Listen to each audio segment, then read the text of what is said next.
Parce que le banc d'Arguin est connu pour être la jonction entre des courants éoliens du vent qui viennent du continent et des courants marins qui viennent donc de la mer.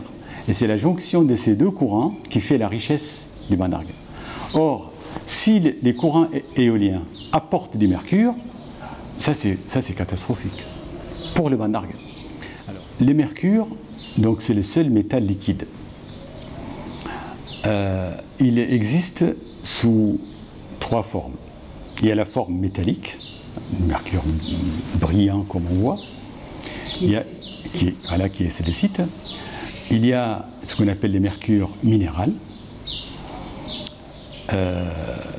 qui peut aussi exister, mais pas tant que ça, en tout cas silicique.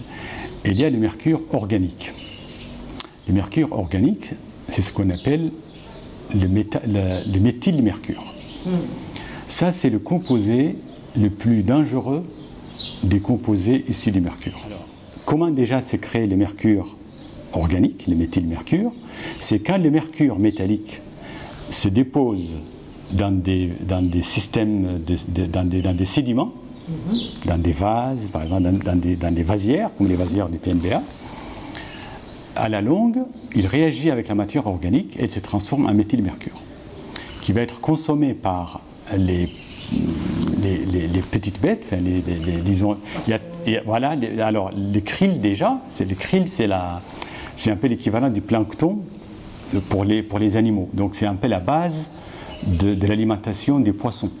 Après, les krills vont être mangés par des poissons qui sont plus petits, puis les plus petits vont être mangés par les moyens, puis les moyens. Et ce qui fait que toute la chaîne alimentaire, à chaque fois, il y a accumulation. Ce qui fait que les grands poissons, ce qu'on appelle les prédateurs, vont être les plus contaminés. Et ça, c'est quelque chose qui est inéluctable.